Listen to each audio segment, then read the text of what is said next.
Hi friends, మనం ఈరోజు ఒక సామాన్య బాలుడు కేవలం 32 ఏళ్లలో భారతదేశం నలుమూలల అద్వైత జెండాను ఎలా ఎగరవేశాడో, అసలు ఈ ఆదియోగికి శివునికి మధ్య సంబంధం ఏమిటో ఇప్పుడు మనం తెలుసుకుందాం. ఆది శంకరాచార్యుల వారికి మరియు పరమశివునికి మధ్య గల సంబంధం అత్యంత పవిత్రమైనది మరియు విడదీయలేనిది.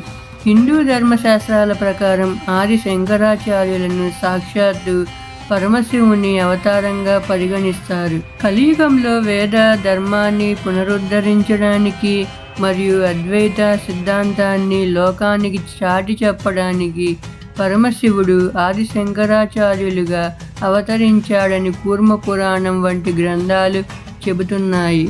కేరళలోని కాలడిలో శివగురువు మరియు ఆర్యాంబ అనే దంపతులకు పరమశివుడు అనుగ్రహం వల్ల శంకరాచార్యులు జన్మించారు. శివుని ఆజ్ఞ మేరకే వారికి శంకర అనే పేరు పెట్టబడింది. శంకరాచార్యులు శివునిపై ఎన్నో అద్భుతమైన స్తోత్రాలు రచించారు.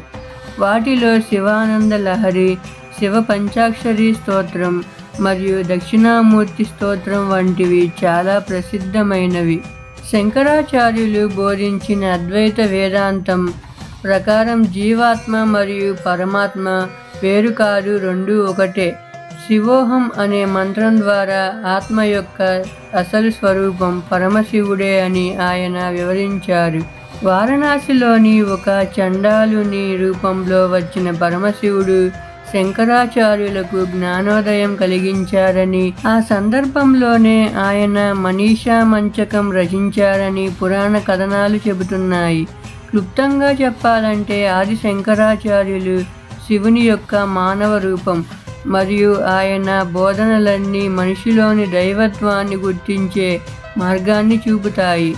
శంకరాచార్యులు భక్తి మరియు జ్ఞాన మార్గాలను సమన్వయం చేస్తూ అనేక స్తోత్రాలను రచించారు.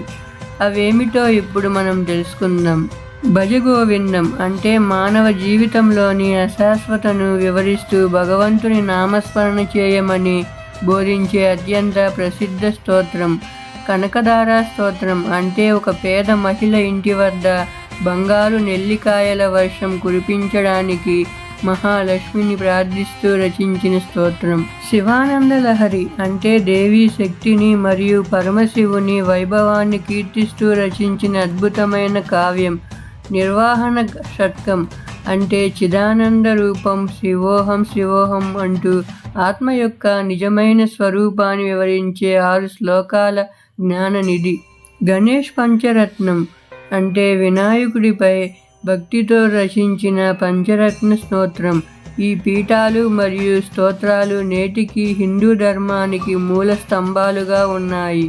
శంకరాచార్యులు అద్వైత సిద్ధాంతం ఏమిటంటే, అద్వైతం అంటే రెండు కానిది అని అర్థం. దీని సారాంశాన్ని శంకరాచార్యులు ఒకే ఒక వాక్యంలో చెప్పారు. బ్రహ్మ సత్యం జగన్మిథ్య జీవో బ్రహ్మైవ నాపారః అంటే బ్రహ్మమే సత్యం, మార్పులేని పరమాత్మ ఒక్కటే శాశ్వతమైన సత్యం. జగత్ మిథ్య అంటే మనం చూస్తున్న ఈ ప్రపంచం అశాశ్వతమైనది, అది ఒక కళ లాంటిది. జీవుడే బ్రహ్మం, మనిషిలోని ఆత్మ మరియు పరమాత్మ వేరువేరు కాదు. అజ్ఞానం వల్ల మనం వేరు అనుకుంటున్నాం, కానీ జ్ఞానం కలిగినప్పుడు మనమే పరమాత్మ అని తెలుస్తుంది. ఈ వీడియో మీకు నచ్చినట్లయితే వీడియోకి ఒక లైక్ చేసి ఛానల్ని సబ్స్క్రైబ్ చేసుకోండి ఫ్రెండ్స్. ఈ వీడియో చూసిన ప్రతి ఒక్కరూ ఓం నమః శివాయ అనే కామెంట్ చేయండి.